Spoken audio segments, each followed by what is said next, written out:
Ok? Vamos lá então? Boa tarde para vocês.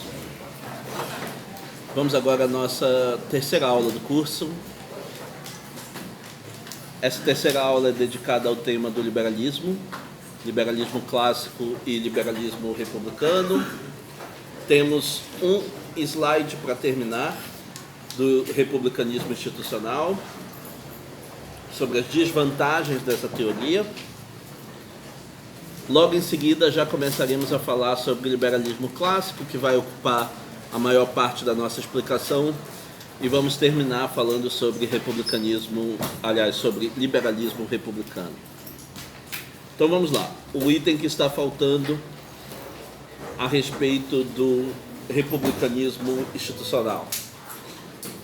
Quando nós vimos o republicanismo cívico, eu listei uma série de problemas, uma série de desvantagens dessa teoria. E agora eu vou fazer a mesma coisa em relação ao republicanismo institucional. Embora o republicanismo institucional, em comparação com o republicanismo cívico, pareça uma teoria muito mais realista, pareça uma teoria que parte de uma visão de natureza humana que, embora sendo predominantemente pessimista, está mais próximo daquilo que é constatado pela realidade histórica, ela tem algumas desvantagens que se apresentam ao longo do tempo e que nós vamos listar e comentar agora. A primeira delas: como o republicanismo institucional ele parte do pressuposto de que a natureza humana não vai se modificar, de que os seres humanos não vão melhorar, de que os seres humanos têm os defeitos que têm e continuarão tendo esses defeitos. Então ele não faz nenhum esforço de educação cívica. É suficiente manter os indivíduos obedientes às leis. Eles serão indivíduos egoístas, eles serão indivíduos impulsivos, eles serão indivíduos vingativos, mas eles serão contidos pelas ameaças da lei, pelas constrições institucionais, e isso será suficiente para a convivência. Pois bem, se você aposta nessa estratégia para controlar a conduta dos indivíduos, todas as vezes que não houver uma lei correspondente controlando a conduta, os indivíduos vão passar da medida do seu egoísmo e ganância no modo como eles convivem com outras pessoas. Toda vez que não houver uma pena para alguma conduta, eles se comportarão de maneira egoísta. Toda vez que a pena existir, mas ela não for suficientemente grave, eles vão se comportar de maneira egoísta, porque eles preferirão a pena às desvantagens que eles teriam abrindo mão do seu próprio interesse. Toda vez que a pena existir, mas o mecanismo de fiscalização e de punição não for eficiente, os indivíduos agirão de maneira absolutamente egoísta, porque esses indivíduos não criaram, ao longo do seu processo de educação política, nenhuma forma de autocontrole, de controle interno da sua conduta. Eles não têm um sentido de público. Como eles não têm um sentido de público, tudo que eles se limitam a fazer é obedecer à lei. O sentido pelo qual eles se orientam é predominantemente privado, tem a ver com seu próprio interesse, com a sua própria realização. Toda vez que não houver lei, punição ou instituição controlando a sua conduta, eles não têm como conviver uns com os outros de maneira pacífica nem cooperativa, porque eles não têm mecanismos de autocontrole. Eles só são controlados do exterior. Eles só são controlados por uma barreira ou obstáculo colocado pela lei. Então esse é um primeiro problema. É o problema que está aqui na nossa primeira linha.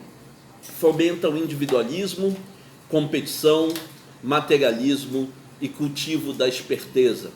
Se a única coisa que me impede de passar por cima dos demais é a lei, eu vou encontrar as brechas da lei, ou eu vou encontrar modos de me livrar da fiscalização da lei para que eu possa atender tranquilamente a minha ganância individual.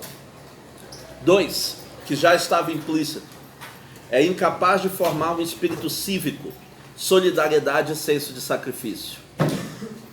Se a única coisa que faz com que eu preste algum tipo de serviço à comunidade é a lei, se eu só presto serviço à comunidade quando eu sou obrigado a fazer isso, então não existe nenhum senso de solidariedade entre os cidadãos. Eles não se sentem pertencendo a uma mesma comunidade. Eles não sentem que eles têm obrigações éticas uns em relação aos outros. Eles não sentem que eles precisam se apoiar reciprocamente, nem que eles precisam sacrificar em parte o seu próprio interesse para que o interesse dos demais também venha a ser atingido, também venha a ser satisfeito. Então, nesse caso, qualquer sentido de solidariedade, qualquer sentido de cooperação deixa de existir. Você tem aqui uma comunidade que é predominantemente competitiva, individualista e incapaz de fazer nenhum tipo de sacrifício em nome do outro se ela não for estritamente obrigada a isso pela lei e pelas instituições. 3. Esse tipo de comunidade sucumbe, se arruína diante de crises de escassez, crises de assimetria, crises de miséria, crises de violência. Para que todos consigam conviver mediados apenas pelas instituições, é preciso que nós tenhamos uma sociedade pacífica, cujos recursos sejam abundantes, numa situação favorável de crescimento, para que aí sim todos tenham a motivação necessária para obedecer às leis que mantêm a convivência uns com os outros. Na medida que essa sociedade se tornar muito desigual, passar por uma crise de escassez, houver grupos que estão na miséria, ou houver constantes ameaças externas e guerras externas, essa sociedade não tem como se manter. Uma sociedade que é só baseada em instituições que controlam a conduta não consegue se manter em situações extremas, em desafios extremos da sociabilidade, que são exatamente essas situações: desigualdade, miséria, escassez, guerra. Ela não consegue resistir nesses momentos. Quando esses momentos se apresentarem, você vai ter o quarto risco, que é a sociedade vai pedir medidas fortes para conseguir reagir àquela situação em que ela se encontra. Essas medidas fortes não serão possíveis porque os poderes de cada órgão foram limitados e esses poderes foram jogados uns contra os outros. Então você não tem nenhum poder forte o suficiente para tomar medidas extremas com rapidez e conseguir reagir à situação de desafio. Vai haver constantemente uma frustração de que as instituições estão impedindo os grandes líderes de assumirem a liderança, estão impedindo os grandes líderes de fazer as reformas necessárias e que, portanto, é necessário seguir o grande líder e eliminar as instituições, passar por cima das instituições, porque é o grande líder que pode trazer a reforma necessária e as instituições são obstáculos, são prisões que estão impedindo este grande líder de realizar o seu trabalho reformador. Então, ironicamente, dialeticamente, aquela comunidade que é toda montada para controlar o poder, para mitigar o poder e jogar o poder contra o poder, é aquela que, num momento de desafio social extremo, faz com que as instituições sejam vistas como negativas, como obstáculos e como prisões, e faz com que exista o desejo de passar por cima das instituições para seguir um grande líder. Essa é a dinâmica de como normalmente estas sociedades funcionam. Então, toda a história de Roma é uma confirmação deste ciclo de que nós estamos falando. E todos os estados que tentaram adotar as lições do republicanismo institucional, todos esses estados, quando entraram em crise, foram sucedidos por ditaduras. foram sucedidos por ditaduras porque o líder forte é visto como o sucessor ideal, o reformador ideal, numa situação em que as instituições sozinhas não conseguem mais controlar o comportamento, não criaram nenhum espírito de comunidade e agora estão contendo os poderes políticos que podem fazer as reformas necessárias. Então, essas são as desvantagens principais e são desvantagens consideráveis do ponto de vista histórico, recorrentes, ciclicamente recorrentes, para todos os estados que adotaram as providências do republicanismo institucional. Quando nós falarmos sobre conservadorismo, na nossa próxima aula, eu vou fazer um comentário sobre como os engenheiros da Constituição americana tentaram, com o processo do federalismo e com o liberalismo constitucional, adotar características de várias dessas ideologias de que nós estamos falando, e como eles achavam que uma delas podia resolver o problema da outra, podia evitar algumas dessas desvantagens de que nós estamos falando também. Quando nós chegarmos nesse ponto, eu vou fazer esse comentário específico. Então, era isso que estava faltando da parte do republicanismo institucional. As suas 4 desvantagens, como eu disse, consideráveis para quem, ao longo da história, tentou adotar as lições dos republicanistas institucionais. Agora vamos para o conteúdo propriamente dito da nossa aula 3, que é sobre o liberalismo. Originalmente, quando eu estava concebendo o programa, essas 2 aulas não só eram em dias diferentes, mas elas não seriam numa sequência, porque o liberalismo clássico historicamente veio primeiro, ele sofre a crítica do conservadorismo e, em grande parte, o republicanismo, aliás, o liberalismo republicano é uma resposta a essa crítica. O liberalismo republicano é uma reformulação de algumas das ideias do liberalismo à luz das críticas que haviam sido feitas às primeiras versões dessa teoria. Como eu verifiquei que, contadas as datas, nós não iríamos ter datas suficientes para ver uma ideologia de cada vez, então foi preciso juntar algumas delas para ver no mesmo dia, e aí é melhor ver os 2 liberalismos juntos, para fazer o paralelo entre eles.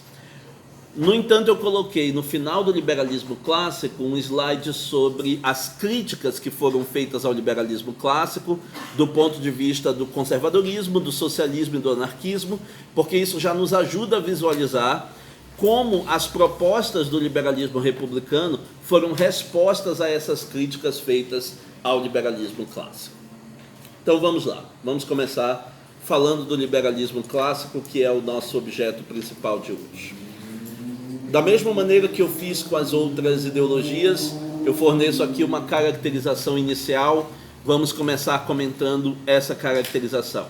A caracterização que está no material é a seguinte: liberalismo, usado sozinho, ou liberalismo clássico, é a ideologia que vê o indivíduo como centro da política, dotando-o de direitos naturais e invioláveis que limitam a ação do Estado e organizam racionalmente a convivência social, num ambiente de liberdade, prosperidade e felicidade.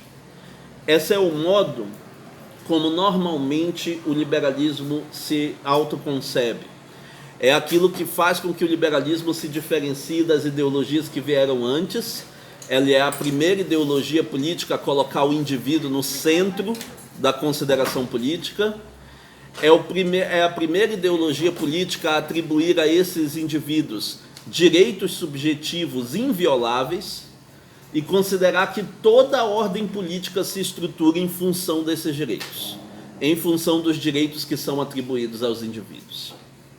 Eu vou fazer uma exposição do liberalismo clássico que, da mesma maneira como nós fizemos com o republicanismo, vai tentar enraizá-lo num contexto histórico bem específico. Ele é a resposta a certos novos desafios políticos que tinham surgido com o advento da modernidade. E por isso nós precisamos entender quais eram as circunstâncias históricas novas, quais foram as novidades jurídicas com que o liberalismo lidou com essas circunstâncias, para aí sim ficar mais claro como é que ele se monta enquanto ideologia política.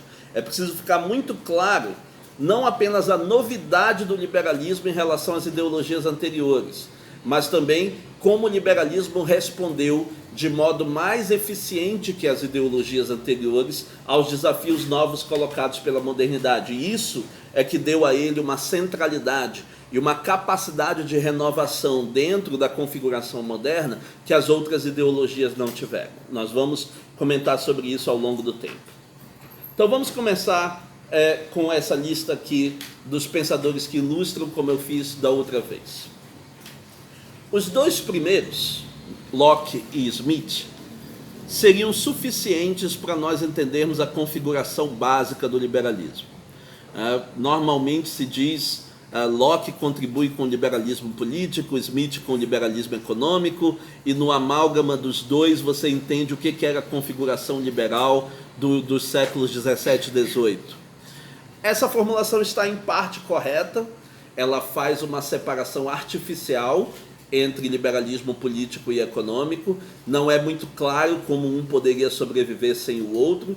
Na verdade, eles são codependentes entre si, isso vai ficar mais claro ao longo da exposição, mas dá uma ideia de qual é a contribuição que geralmente se espera de um e que se espera do outro, né? Então, no caso de John Locke, duas obras principais: o segundo tratado sobre o governo, onde está o contratualismo lockeano, e a carta sobre a tolerância, defendendo o direito de liberdade religiosa e de neutralidade laica do Estado.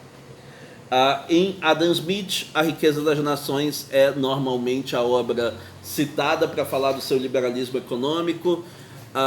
Como eu tive a oportunidade de comentar na primeira aula sobre a natureza das ideologias, esses autores tinham outras teorias que apoiavam essa parte das suas ideias. Por exemplo, para Locke, a sua epistemologia do tipo empirista e o modo como ele via as leis naturais vinculadas à ideia de vontade divina é essencial para entender a teoria de Locke em si, mas não é um elemento essencial do liberalismo, porque os outros pensadores liberais não adotaram essas partes da teoria. No caso de Adam Smith, a riqueza das nações só é explicável à luz da dinâmica dos sentimentos morais, da teoria dos sentimentos morais que ele defendeu em outra obra. Só que essa teoria não representa um aspecto que tenha sido adotado por outros pensadores. Então, isso faz parte daquele corte que eu disse que nós íamos fazer, de que a ideologia não se confunde com a teoria dos pensadores. Ela usa aspectos das teorias dos pensadores que se tornaram hegemônicos dali para frente, mas nem tudo que os autores disseram se tornou hegemônico. Nem tudo que os autores disseram foi adotado por aquela ideologia como um todo. Aqui estão citados outros dois textos que são essenciais para que você entenda as retomadas do liberalismo no século XIX e no século XX. Com Benjamin Constant, um texto extremamente famoso, A Liberdade dos Antigos comparado à dos modernos, em que ele faz uma distinção que nós já vimos quanto ao republicanismo, como é que nós concebemos a liberdade, como é que os antigos concebiam a liberdade. Vamos tocar nisso daqui a pouco de novo. E um texto do Isaiah Berlin chamado Dois Conceitos de Liberdade, em que ele diferencia entre liberdade negativa e liberdade positiva. Enquanto Constant está opondo os modernos e os antigos, o Isaiah Berlin está opondo o modo como o liberalismo concebeu a liberdade do modo como a tradição romântica e marxista concebeu a liberdade, porque ele estava comparando o conceito de liberdade do mundo capitalista e do mundo soviético no momento em que ele estava teorizando sobre isso. Então, esses textos são os textos mais fundamentais de referência, de caracterização deste liberalismo de que nós estamos falando. Vamos começar com o contexto histórico do liberalismo. Essa parte é extremamente importante. Se você não entender o enraizamento neste contexto histórico, você não vai ter entendido a parte principal do que nós estamos tentando explicar sobre o liberalismo. O liberalismo não é uma teoria, não é uma teoria atemporal que flutua no ar ela é uma teoria que respondeu a problemas bem específicos, de uma época bem específica, que não dispunha, à luz das teorias anteriores, de meios com os quais compreender e solucionar os problemas novos que ela tinha. Então é preciso entender a natureza desses problemas novos para entender por que o liberalismo acabou sendo a resposta predominante, a resposta hegemônica a esses problemas. Número 1. A primeira questão nova do ponto de vista histórico é que, com o advento da modernidade, com o fim da Idade Média, com a transição do Renascimento, com o questionamento das revoluções, da Revolução Científica e da Reforma Protestante, com este contexto de transformação, surgiu uma figura histórica que até então não existia, que é a figura do indivíduo. Ontologicamente, os indivíduos, os gregos e romanos, ontologicamente eram indivíduos. Eles eram seres humanos, eles estavam numa escala individual, eles eram pessoas, eles eram indivíduos. Sociologicamente, no entanto, com o contexto, com a conotação sociológica e histórica de indivíduos, eles não eram tecnicamente indivíduos ainda. Eles eram membros de uma comunidade. No mundo antigo, as pessoas eram membros de uma comunidade.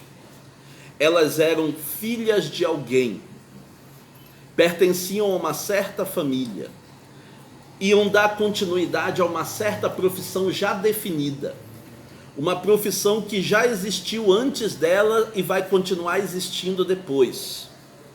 Ela vai comemorar festas e datas que os seus avós também comemoravam, ocupando o mesmo papel que eles ocupavam até então. Eles vão se definir pela classe a que eles pertencem, pelo grupo a que eles pertencem, pela língua que eles falam, pela religião a que eles professam.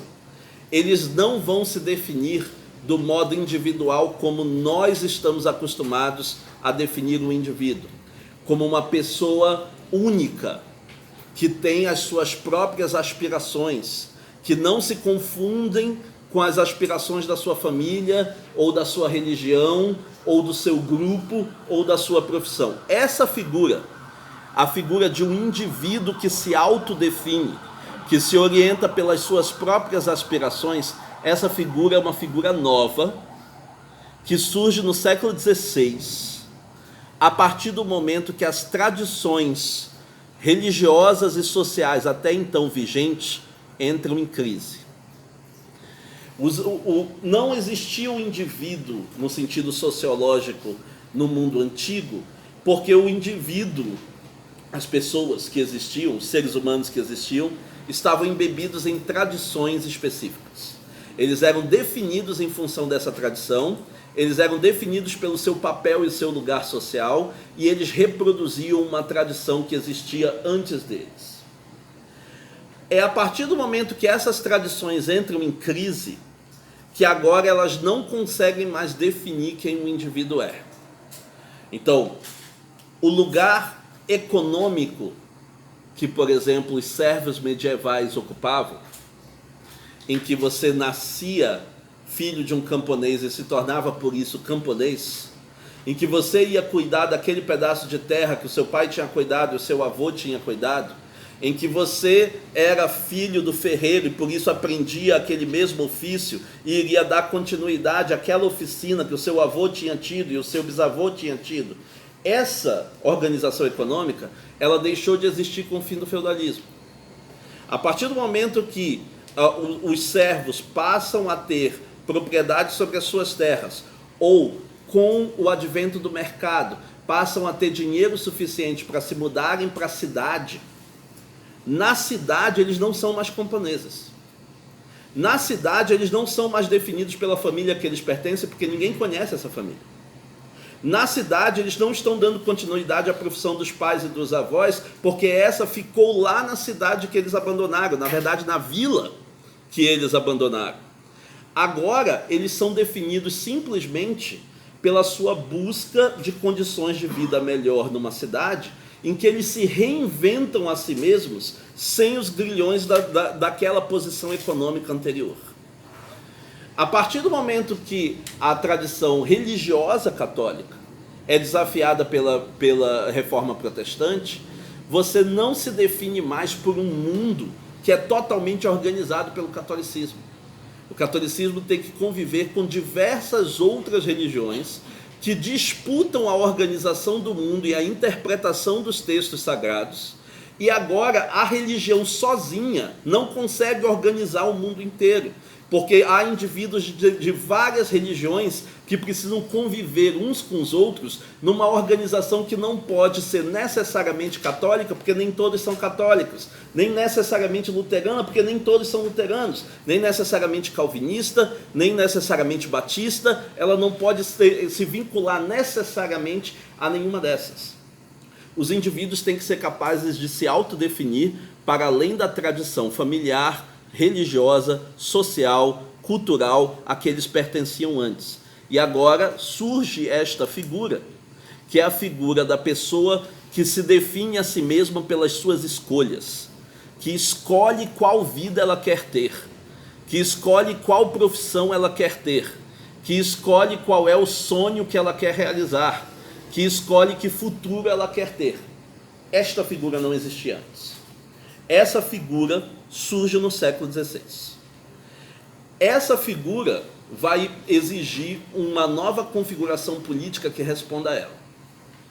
Porque o republicanismo cívico depende da ideia de que você coloque o privado em segundo lugar e coloque o público em primeiro lugar. Que você veja a comunidade como sendo a coisa principal. Pois bem, esse indivíduo acabou de abandonar a comunidade.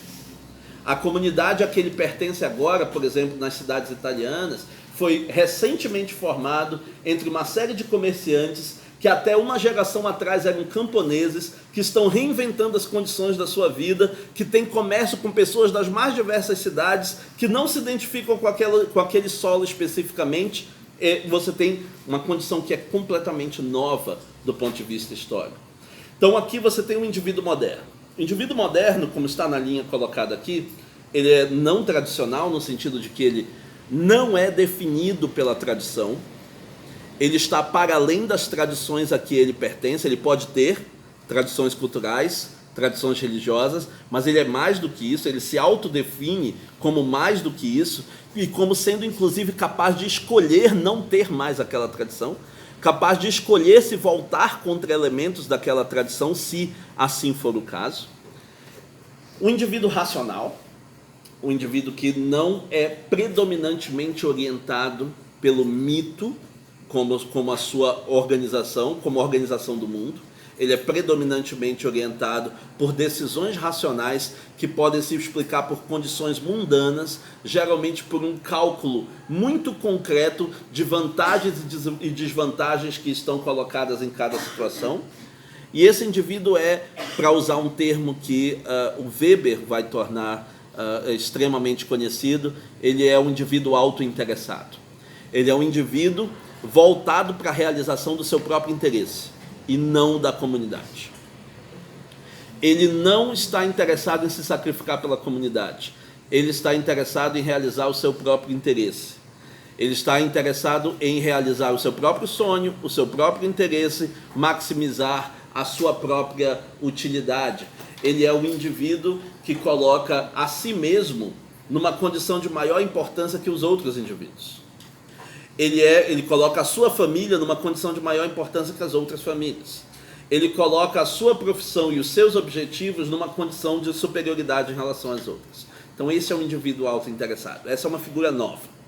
Essa é uma figura nova da qual era difícil dar conta com o republicanismo cívico, né? O republicanismo cívico entraria em direta contradição com essa figura. Esse indivíduo não quer participar da vida pública. Ele quer se autorrealizar na sua vida privada. Ele quer se tornar rico e feliz. Ele quer realizar a sua felicidade privada e não uma experiência política dentro de uma certa comunidade. 2. Segunda nova condição histórica. Agora você não tem mais nem a polis no estilo grego, nem o império do estilo romano. Agora você passou a ter uma figura, que é a figura do Estado moderno, de um Estado que é capaz de se autossustentar economicamente e se autoproteger militarmente sem ajuda de ninguém, sem ter que recorrer a uma classe nobre guerreira, sem ter que recorrer a uma classe rica que o sustenta. Esse Estado é uma figura nova. Esse Estado é um Estado que centraliza todas as decisões políticas e jurídicas nele. Cada coisa só é obrigatória se for determinada pela lei, e só quem produz a lei é o Estado. Ele centraliza a coerção, toda forma de violência passa a ser proibida, exceto aquela que foi exercida pelo Estado, que é a única forma de violência autorizada. Através dos tributos, ele consegue se autossustentar economicamente sem ter que depender de uma classe rica. Através do exército, composto de maneira estável e regular, ele consegue se autoproteger militarmente sem depender de uma classe nobre guerreira. Você tem agora a figura de um Estado que, embora possa não ter as dimensões que o Império Romano tinha, tem condições de autossustentação que o Império Romano nunca teve. Tem condições de autossustentação, de força, de capacidade econômica e de capacidade de violência num nível que nunca tinha sido experimentado até então. Isso, por um lado, tem a ver com os interesses dos indivíduos, vai na direção do interesse dos indivíduos e, de certa forma, não. Porque esse Estado é o único que é capaz de proporcionar o tipo de segurança e de estabilidade comercial necessária para que os indivíduos egoístas possam realizar as suas aspirações. Eles precisam deste Estado, do contrário, seus sonhos não podem se realizar. Isso era muito claro na situação, por exemplo, das cidades italianas, em que dentro dos muros da cidade você tinha um comércio livre em que todos podiam enriquecer. Na medida que você depende das estradas que passam para outra cidade, e a estrada não é governada nem pelo duque desta cidade, nem pela assembleia daquela outra, ela não é terra de ninguém. Na terra de ninguém você é assaltado e morto constantemente. Na terra de ninguém você quer desesperadamente que alguém assuma o poder, que alguém centralize o poder e passe a controlar como é que as coisas acontecem ali. Esse foi o mecanismo pelo qual a centralização desse Estado tem a ver com o interesse desse indivíduo. No entanto, esse indivíduo que quer ser livre para fazer as suas escolhas tem também no Estado o seu principal adversário.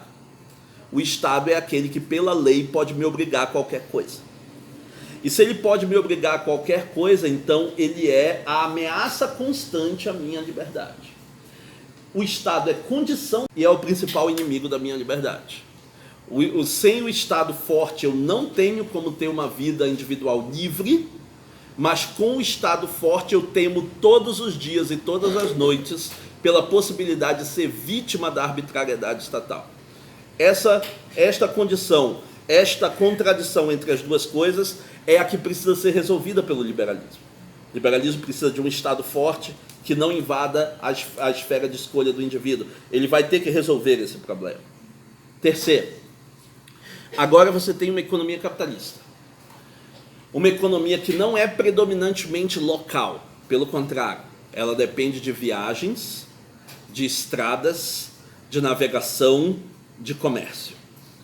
Uma economia que depende de estar produzindo cada vez mais, vendendo cada vez mais e o consumo ser cada vez maior.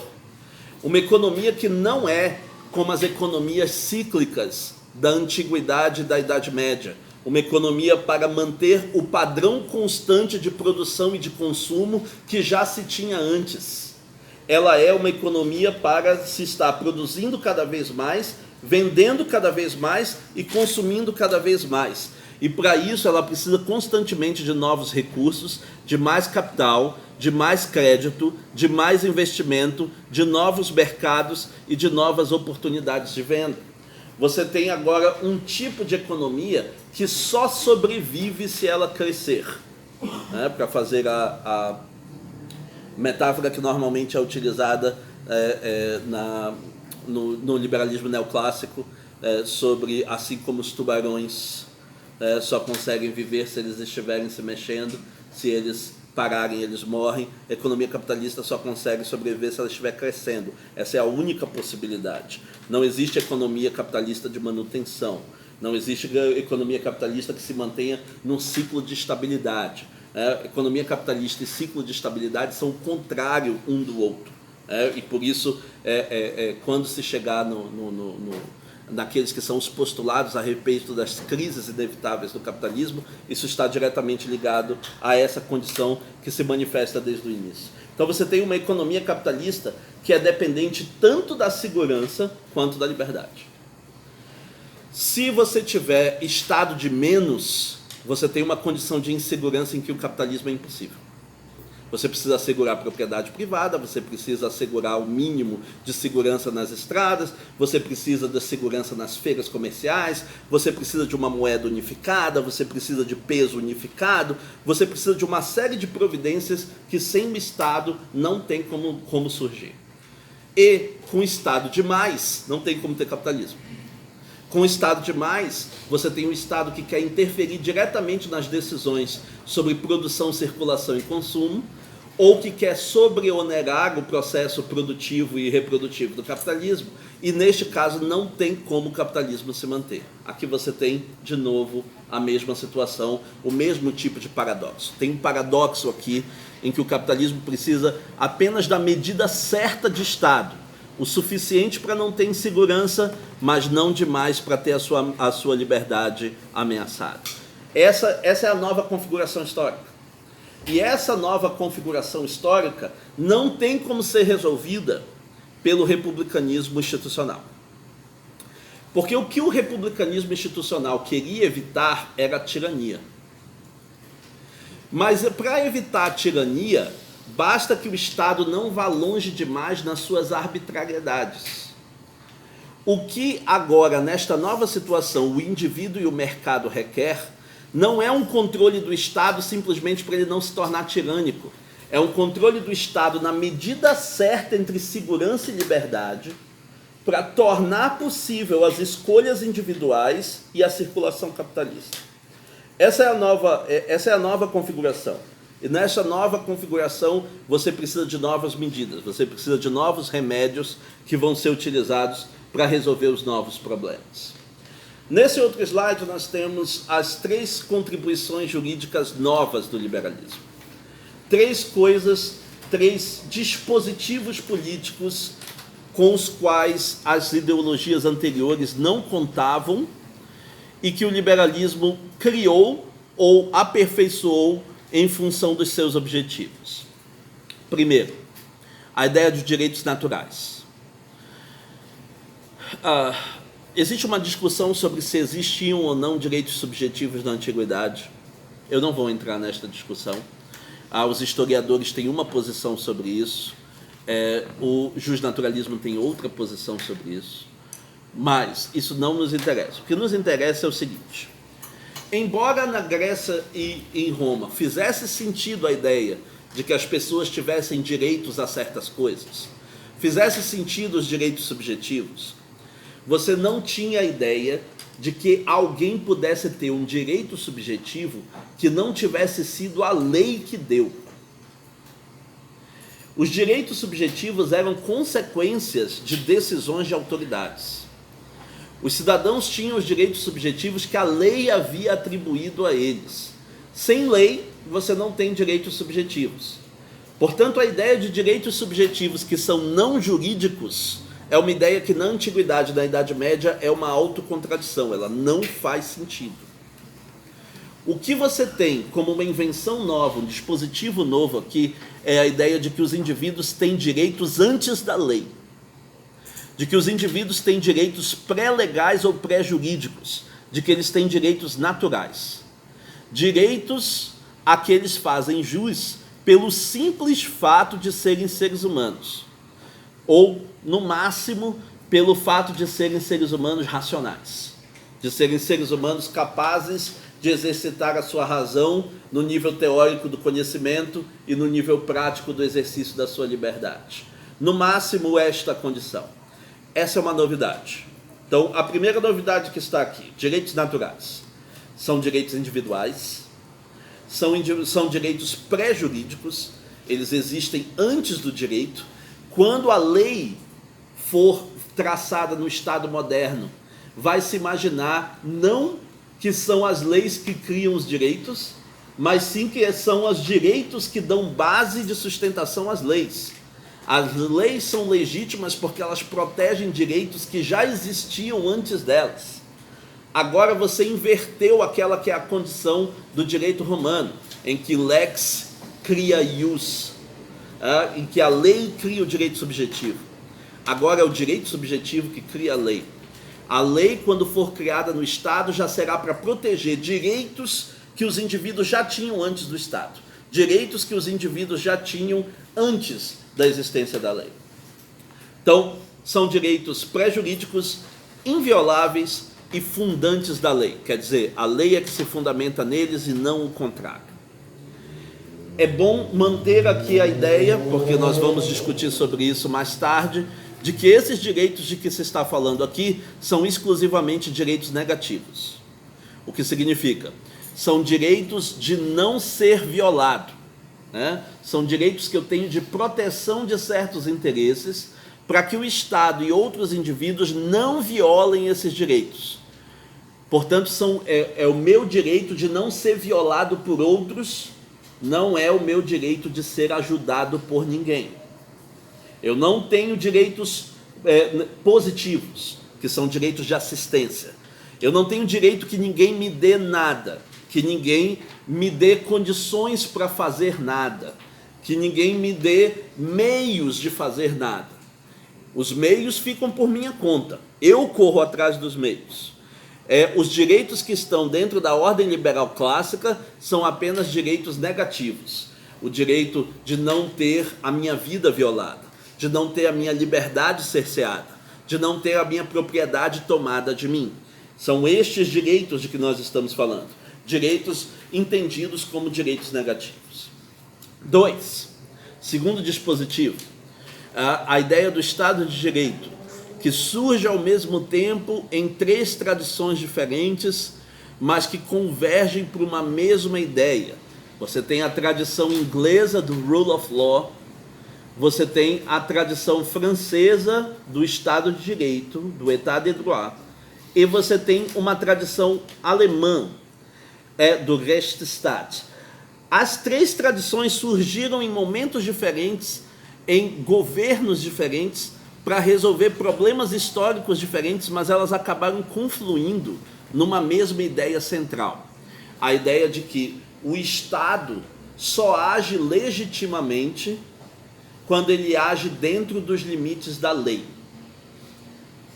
O Estado só pode fazer aquilo que alguma lei tem autorizado ele a fazer.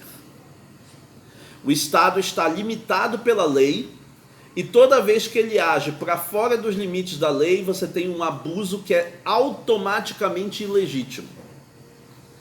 Essa é a ideia de um Estado que é definido por uma lei prévia, que está limitado por uma lei prévia, que só pode agir nos limites da lei, é uma ideia nova. Ela, para nós, hoje se incorporou no nosso imaginário normal a respeito do Estado, mas ela é uma ideia nova. Ela é uma ideia que tem 4 séculos. Na maior parte da história que nós conhecemos da política ocidental, a ideia que predominava era exatamente o inverso. Era a ideia de que os indivíduos eram limitados pela lei, mas o Estado estava autorizado a fazer o que fosse necessário para a manutenção do bem comum e para a proteção da comunidade. O Estado é exatamente aquele que não está limitado pela lei. Essa é a consideração normal de como funciona a política numa configuração pré-liberal. A configuração liberal cria uma ideia, a ideia de que o Estado só está autorizado a fazer o que a lei permite que ele faça, A ideia de que o Estado está totalmente constrangido pelos limites da lei e que qualquer tentativa de ação do Estado fora dos limites da lei é automaticamente ilegítima. Essa ideia é a ideia do Estado de Direito. O modo como nós lidamos com ela hoje em dia já é a configuração do chamado Estado Democrático de Direito, outra ideia. Isso tem a ver com as revisões do próprio liberalismo. Nós vamos ter oportunidade de falar disso mais à frente. Por enquanto, estamos falando só de Estado de Direito, uma noção mais restrita, né?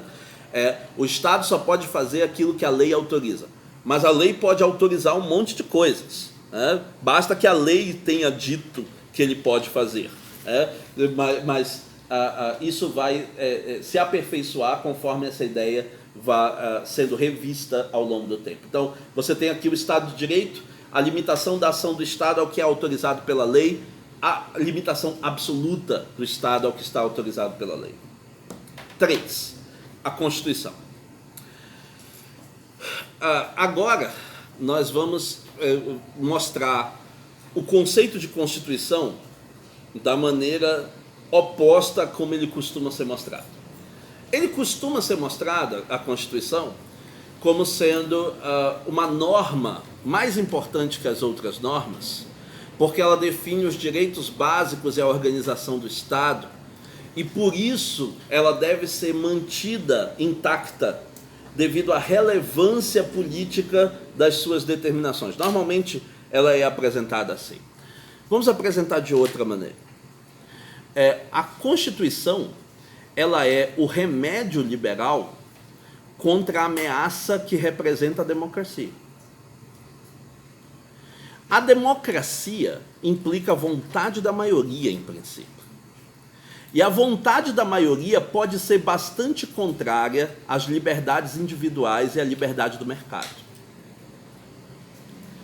Se você quiser autorizar a comunidade a ser democrática, mas nunca deixar que ela passe do limite da proteção do indivíduo e da proteção do mercado, então você precisa de algo que esteja acima da deliberação democrática e que forneça limites do que pode ser politicamente decidido. É isso que a Constituição é. A Constituição é, originalmente, não um projeto democrático, mas antidemocrático. Ela é uma contenção da vontade majoritária. Ela é o mecanismo pelo qual você coloca certos assuntos fora da política. Certos assuntos não vão variar de um regime para o outro, de um partido para o outro. Certos assuntos vão se manter neutralizados e intactos, quem quer que esteja no poder. Quando você faz isso, você pega alguns dos assuntos políticos fundamentais e trata esses assuntos como sendo não políticos. Eles não estão mais em discussão. Eles não estão mais sob deliberação. Eles são o limite de toda a deliberação democrática. Esse é o projeto com que você está falando de uma Constituição. Então, a Constituição, ela faz um papel que nas democracias antigas era feita pelo mecanismo de algum tipo de aristocracia. Nas democracias antigas, como na própria democracia ateniense, você tinha um conselho, que era o conselho dos mais velhos, o conselho de anciãos ou o conselho de nobres. Você tinha um conselho que é aquele que, se a vontade majoritária começasse a tentar ir longe demais, eles colocariam limite à vontade majoritária e diriam que, dada a sabedoria que foi acumulada ao longo do tempo, sabe-se que certas decisões não devem e não podem ser tomadas. Pois bem, quem faz esse papel na ordem democrática moderna não é uma pessoa. Quem faz esse papel é uma instituição jurídica, que é a Constituição. E a Constituição funciona, aos olhos do liberal, como se fosse uma espécie de sabedoria jurídica acumulada e intacta, que está acima da democracia e que estabelece limites à vontade majoritária. Esse é um mecanismo que os antigos também não tinham. O mecanismo de fazer com que certas normas fossem imunizadas contra a mudança.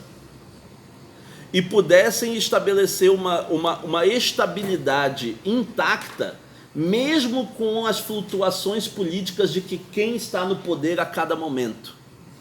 É como se estivesse dizendo, ok, vai haver conservadores e progressistas, vai haver pessoas que são mais individualistas e pessoas que são mais socialistas.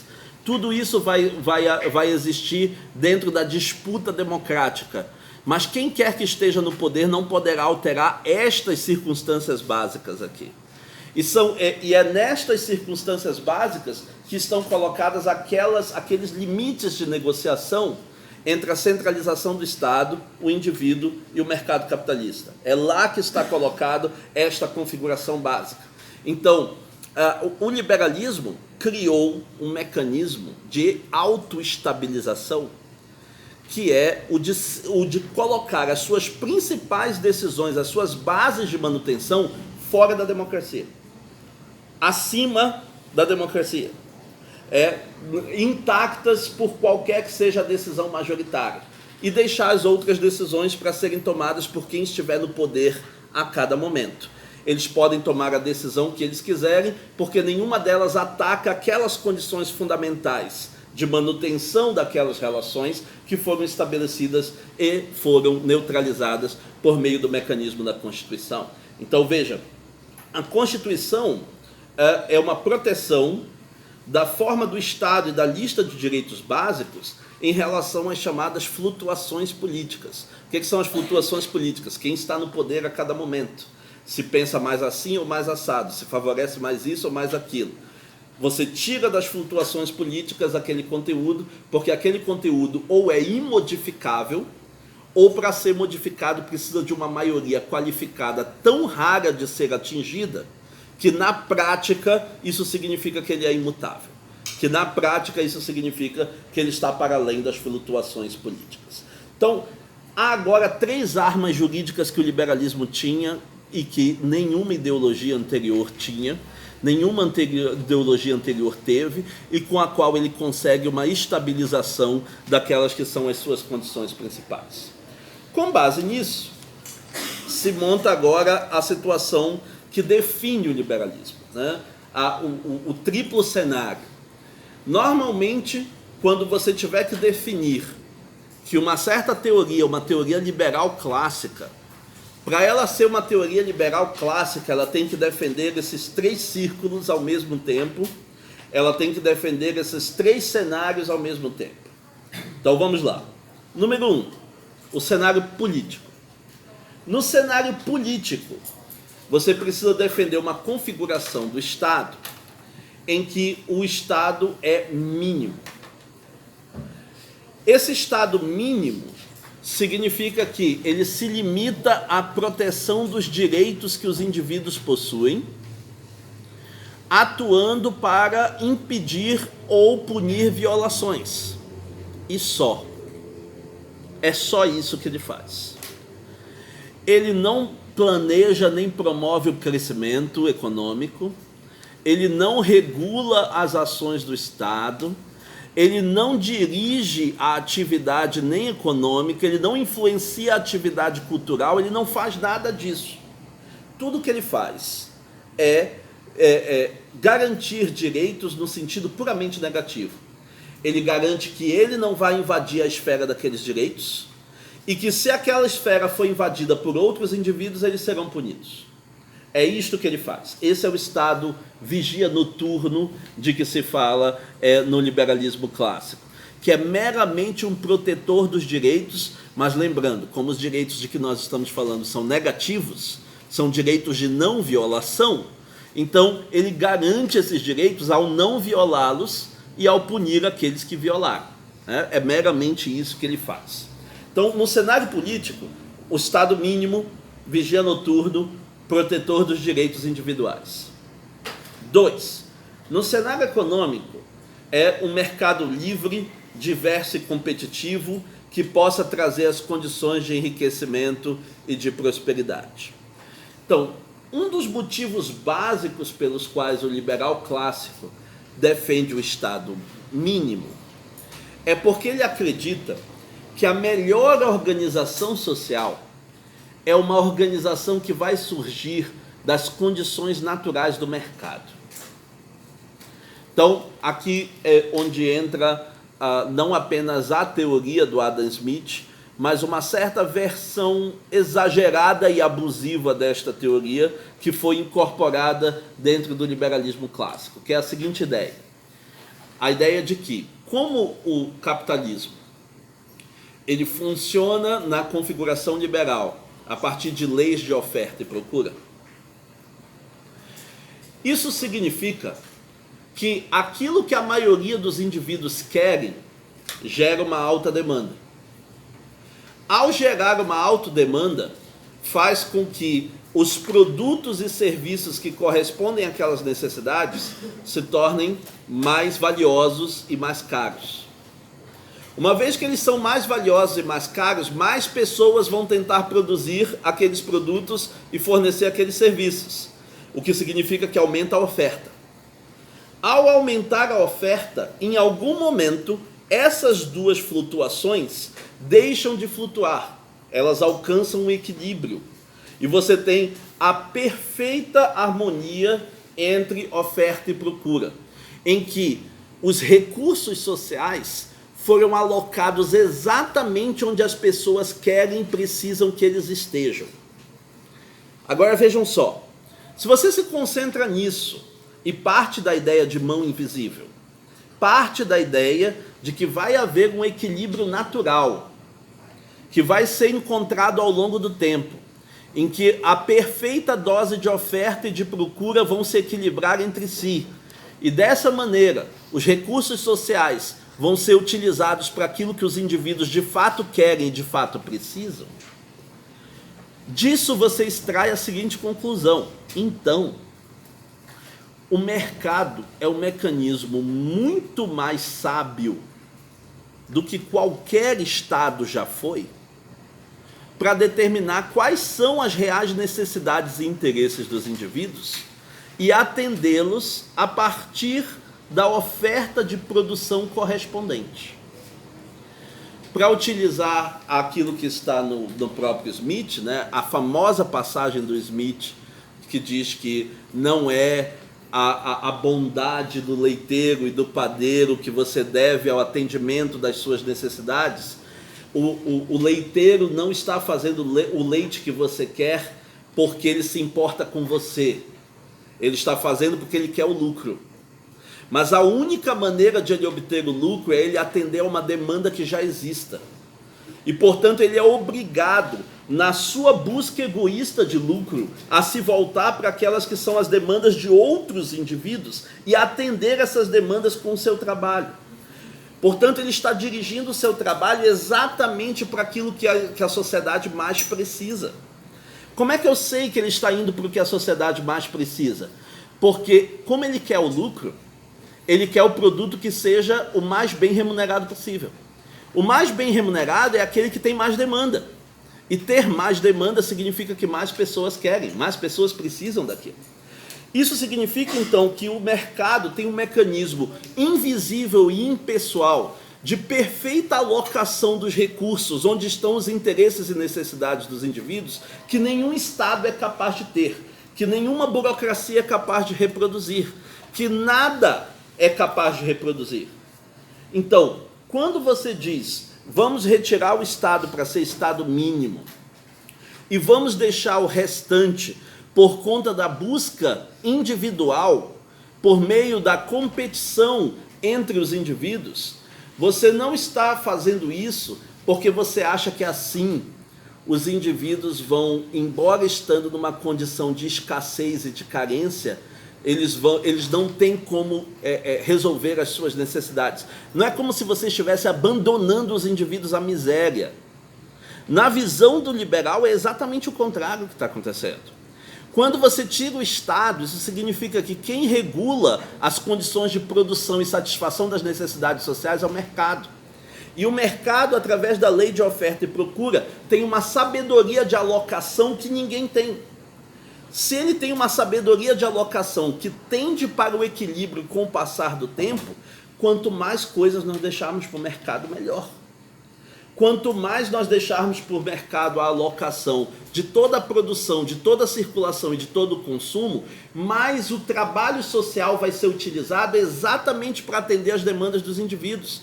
E se isso for feito, todos os produtos essenciais vão baratear, todos os serviços sociais mais importantes vão baratear, todos vão ter acesso a tudo, uma vez que você tem um mecanismo de autorregulação por meio do mercado. Então, aqui é o momento em que a doutrina econômica do equilíbrio entre oferta e demanda é convertida numa doutrina quase metafísica da oferta e da demanda.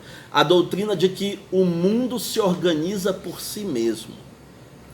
De que se as coisas forem deixadas sob leis de oferta e demanda, aquela que é a melhor organização social vai surgir espontaneamente, porque as leis do mercado e a mão invisível garantem o perfeito resultado de alocação em todos os investimentos e em todos os empreendimentos humanos. Essa é a ideia.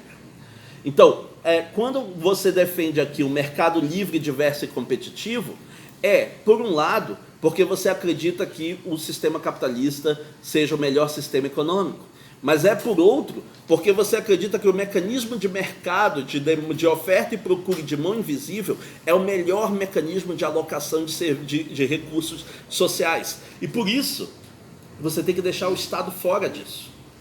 Toda vez que o Estado interferir nesse processo, o Estado vai tentar determinar, a partir de questões políticas, com informação insuficiente, a partir de interesses egoístas de quem está no governo, o modo como os recursos devem ser alocados.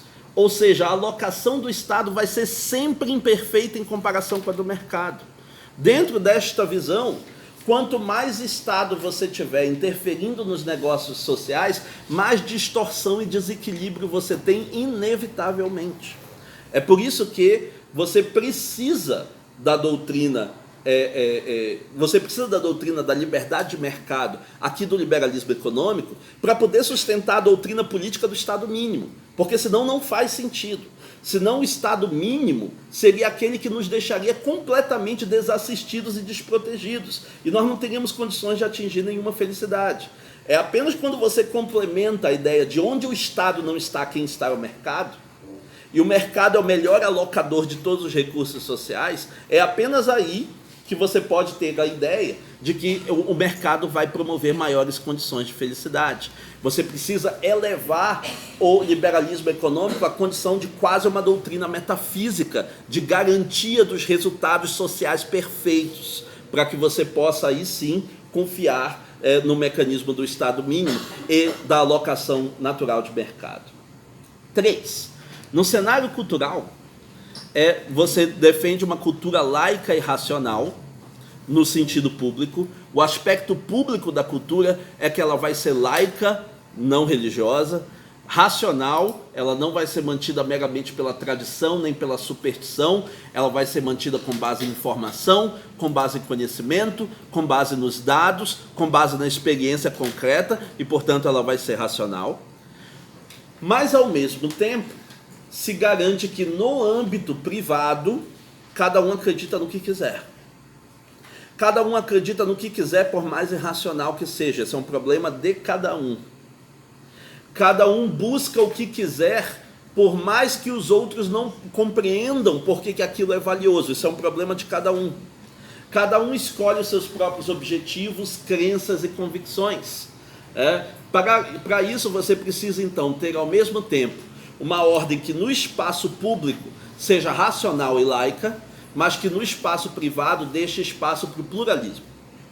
Desse espaço para que cada um use as suas relações privadas da maneira que bem entender, o que vai ter um resultado concreto com relação à questão do feminismo, como nós vamos ver mais lá na frente, quando essa distinção entre público e privado for seriamente denunciada. Então, vejam, você tem um cenário político, um econômico e cultural. Você tem que defender os três. Para ser um liberal clássico, você tem que defender os três. Você tem que defender que o Estado é mínimo, que o mercado é livre e competitivo, e que a cultura pública é laica e racional e a cultura privada é deixada por conta de cada um.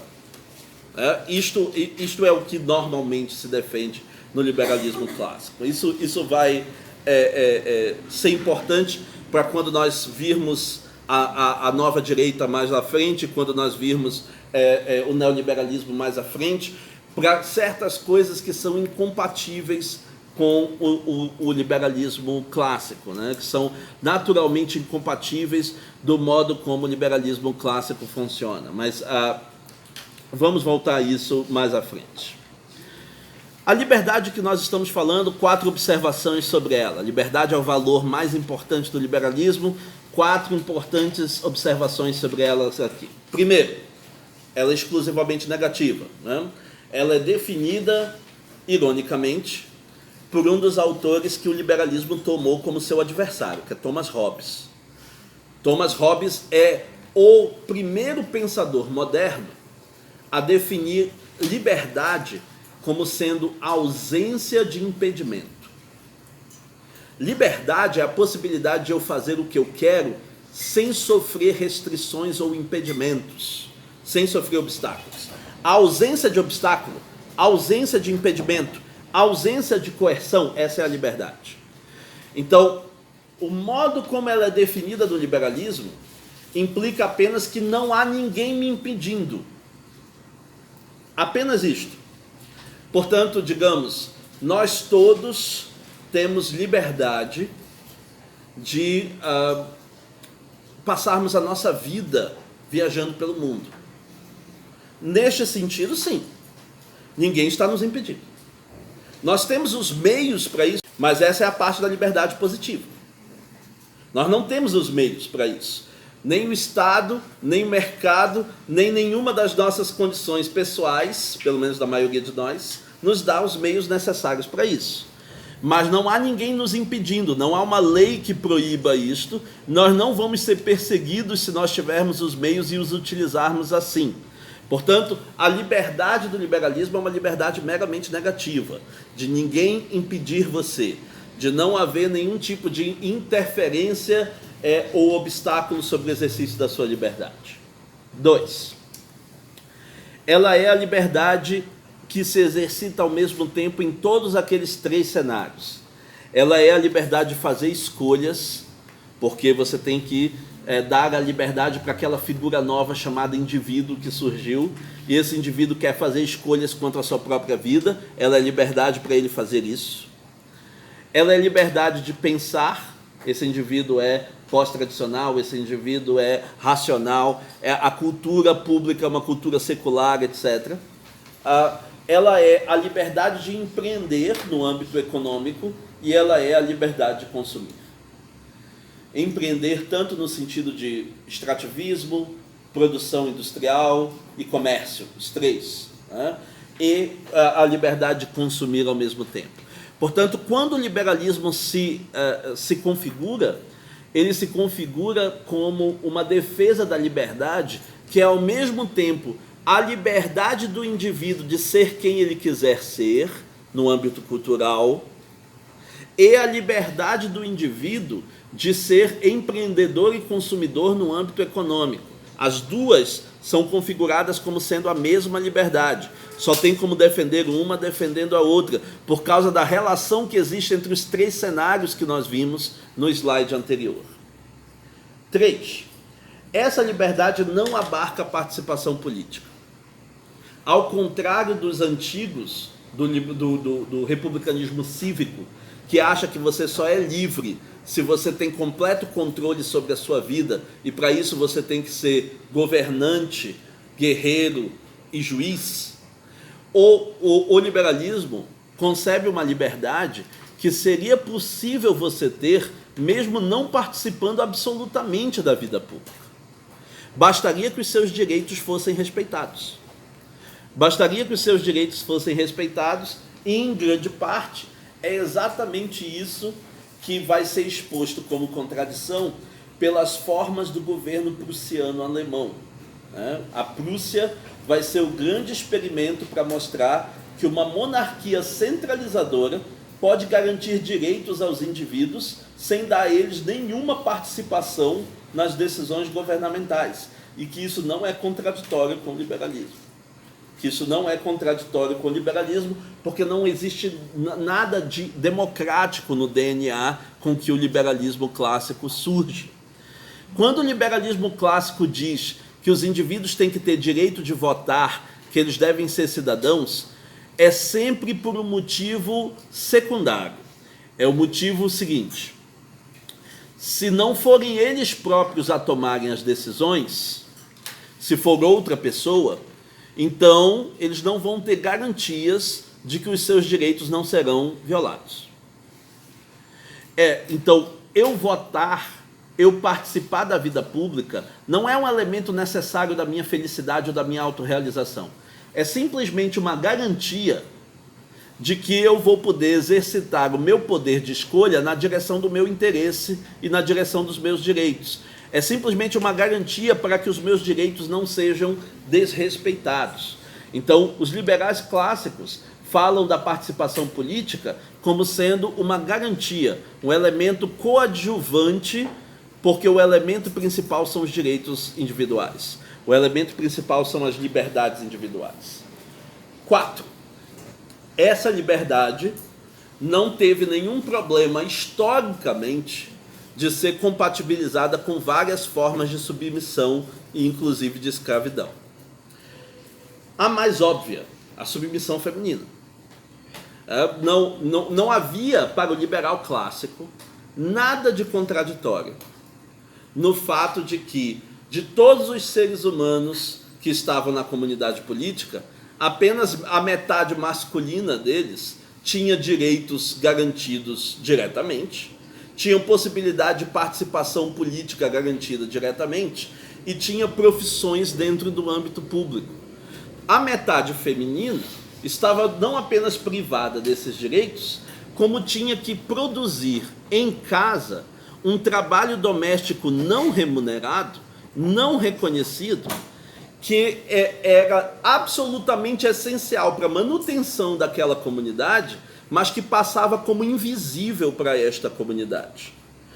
Quando, em nenhum momento em que o liberalismo discute trabalho, se fala de trabalho doméstico. Em nenhum momento em que o liberalismo discute a condição do trabalhador, ele fala daquele que está em casa, garantindo as condições da reprodução material.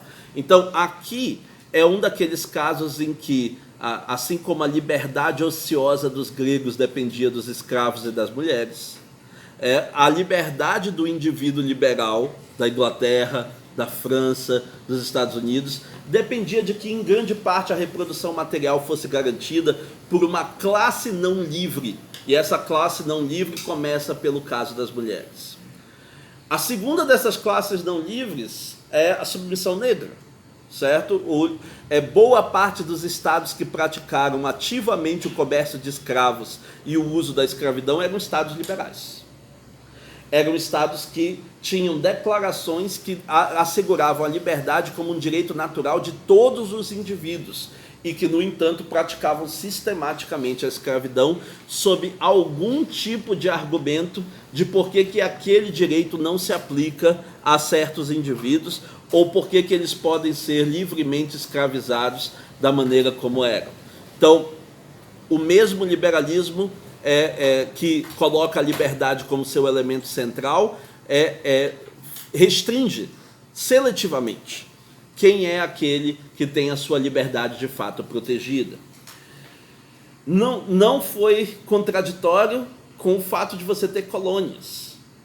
Quer dizer, o fato de que havia um estado, havia um território fora do seu estado, que era explorado sistematicamente em termos de trabalho dos seus recursos, e que não tinha poder de autodeterminação sobre as condições da sua vida, isso não era visto como sendo contraditório com a ideia de liberdade, nem com a ideia de Estado mínimo, nem com a ideia de mercado livre. Então, esta liberdade sempre foi seletiva e sempre foi capaz de invisibilizar algumas das condições de servidão de que ela dependia. Algumas das condições de servidão que eram inerentes ao seu funcionamento. e a submissão operária.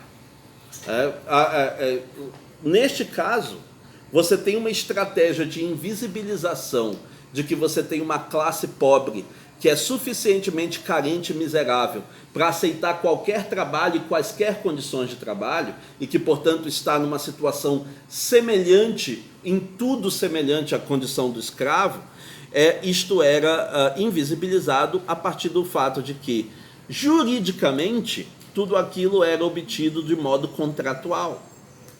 E, portanto, havia um contrato de trabalho pelo que tinha sido aceito pelo próprio trabalhador, em que, com o seu consentimento, ele era superexplorado.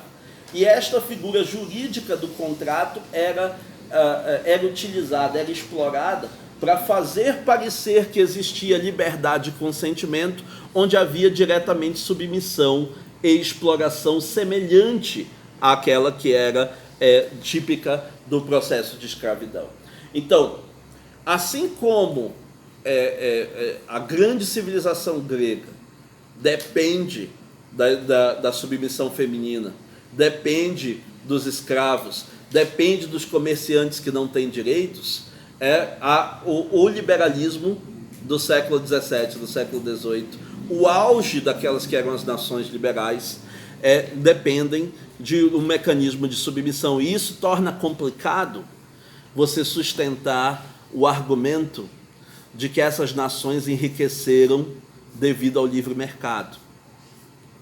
Porque elas tinham livre mercado, mas elas tinham um abastecimento de matérias-primas pelas quais elas não estavam pagando, elas tinham um abastecimento de um trabalho público dos escravos pelos quais ela não estava pagando, um abastecimento de trabalho doméstico das mulheres pelos quais ela não estava pagando, e ela tinha a possibilidade de exploração de uma classe suficientemente miserável para aceitar qualquer coisa. Então, dentro destas condições, parece ser o caso de que esses países que enriqueceram representam mais um daqueles casos históricos em que a superopulência se deve à superexploração, em que a superopulência não foi gerado porque nós fomos mais inteligentes no nosso design econômico e se todo mundo tivesse adotado o mesmo sistema que nós, todo mundo teria enriquecido. Não, havia certos estados muito específicos que tinham condições muito específicas de exploração e submissão sobre grupos e sobre territórios dentro da terra que justificam o seu processo de enriquecimento. Então, aqui se torna complicado você separar o que se deve à economia de mercado e o que se deve à superexploração. Qual é o mérito de cada um no enriquecimento destas nações de que nós estamos falando? Algumas das críticas. A crítica conservadora ao liberalismo, nós vamos ver na semana que vem, quando falarmos de conservadorismo. A crítica conservadora ao liberalismo é de que o liberalismo é, em primeiro lugar, uma ideologia hiperindividualista. Nós vamos ver em detalhe cada uma dessas críticas, mas a ideia é de que o liberalismo faz com que a comunidade política tenha que servir ao indivíduo e não o contrário. E como os indivíduos têm os interesses mais diversos, que não necessariamente se coadunam uns com os outros, como os indivíduos estão dispostos a passar por cima uns dos outros para realizar os seus interesses, é impossível ter uma comunidade política que seja pacífica, equilibrada e solidária sob as condições do liberalismo. Esta é uma das críticas. Essa crítica está presente também na crítica socialista, embora ela tenha um tom diferente na crítica socialista, mas ela é uma crítica que se repete nos dois casos. A segunda, de que ela é desagregadora. Ao invés de os indivíduos se verem como partes de um mesmo todo, tendo que se apoiar entre si porque estão todos dependentes uns dos outros, os indivíduos se veem como competidores numa guerra por recursos escassos, em que se um tiver, o outro não tem, e que, portanto, é necessário garantir o de cada um, porque ninguém vai garantir por ele. Essa sociedade é uma sociedade altamente desagregadora, que não tem condições de convivência política, porque ela não consegue formar o mínimo de solidariedade entre os seus indivíduos. Desestabilizadora no caso do conservadorismo, porque o conservadorismo acha que as sociedades elas só se mantêm estáveis ao longo do tempo se elas tiverem instituições que são de longo tempo e confiáveis, se houver uma tradição comum que une os indivíduos e se eles tiverem um mínimo de respeito pela autoridade. Nós vamos ver esses elementos quando falarmos do conservadorismo. Como o liberalismo coloca toda a ênfase no indivíduo, um indivíduo que questiona todas as autoridades, um indivíduo que se libertou das tradições, um indivíduo que vê as instituições como servindo a ele e não o contrário, então ele não tem condições básicas de se estabilizar ao longo do tempo. E por isso, segundo o conservador, todo o Estado liberal que leva o seu liberalismo ao extremo, ele termina em guerra civil. Não há outro fim possível para uma sociedade liberal. E é uma sociedade materialista.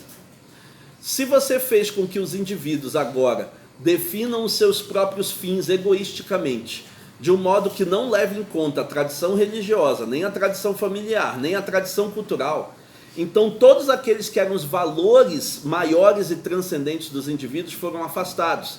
Esses indivíduos vão buscar apenas enriquecimento pessoal. Vão definir a vida humana como uma vida de busca por enriquecimento e nada mais.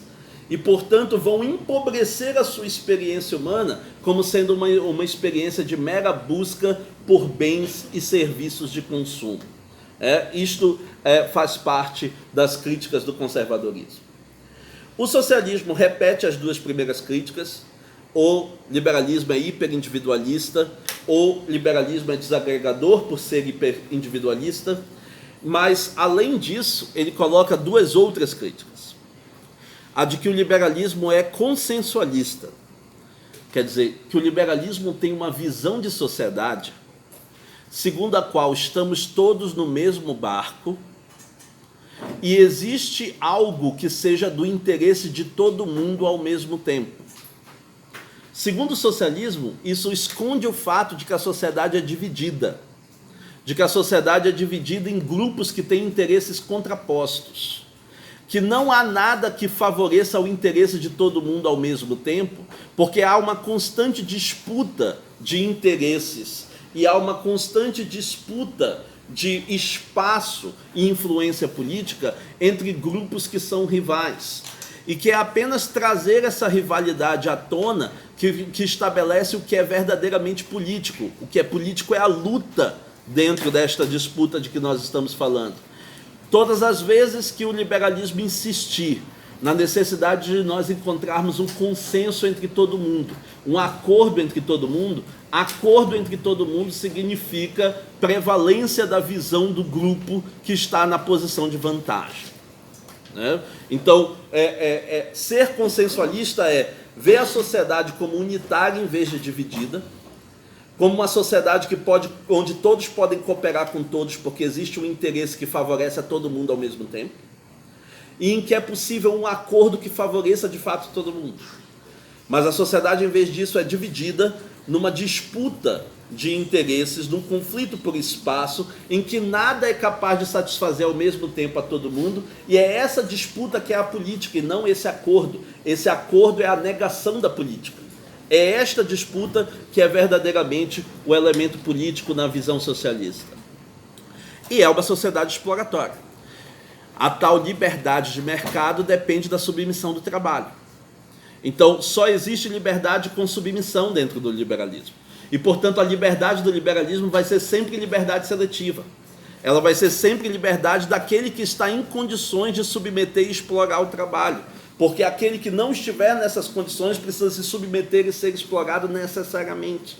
E, portanto, essa liberdade não tem como ser experimentada como uma condição universal.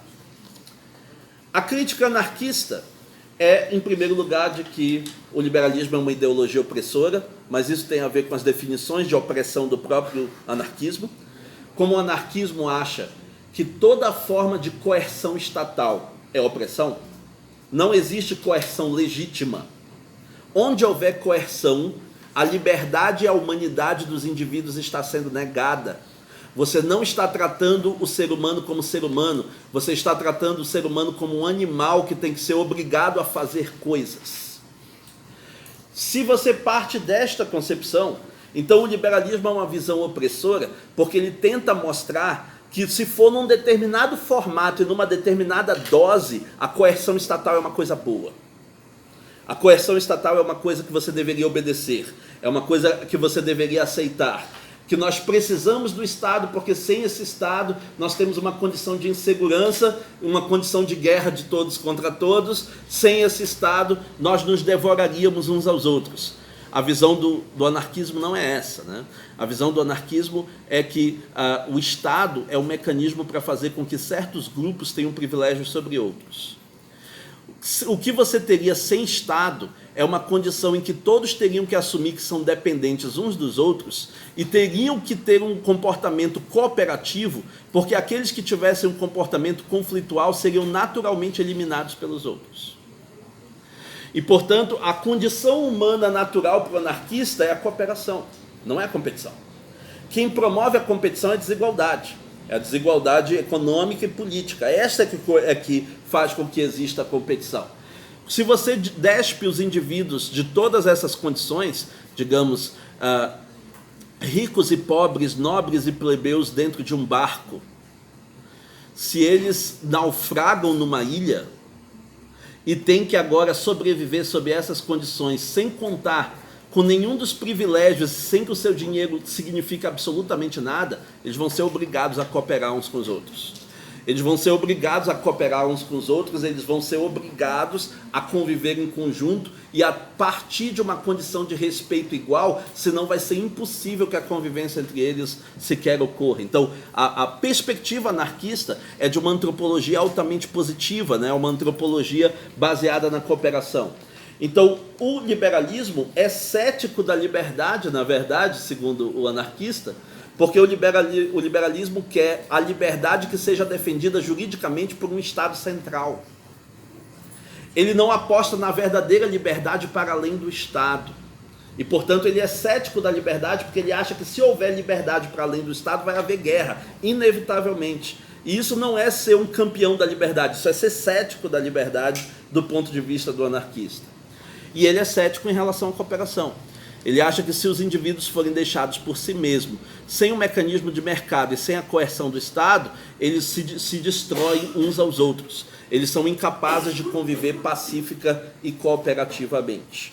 Então, essas são as críticas principais que são feitas do ponto de vista do anarquismo. Terminamos o nosso tempo. Então, vamos começar a aula da semana que vem vendo o liberalismo republicano, e aí vamos ver o conservadorismo como sendo o nosso tema principal. Eu posso, durante a semana, chegar à conclusão de que é melhor inverter, já que o liberalismo republicano é uma resposta ao conservadorismo. Talvez fosse interessante ver o conservadorismo primeiro e depois o liberalismo republicano, mas de qualquer maneira vamos ver os dois na próxima semana, terminar esse slide aqui e vermos o outro que vai se referir ao conservadorismo, ok? Nos vemos semana que vem.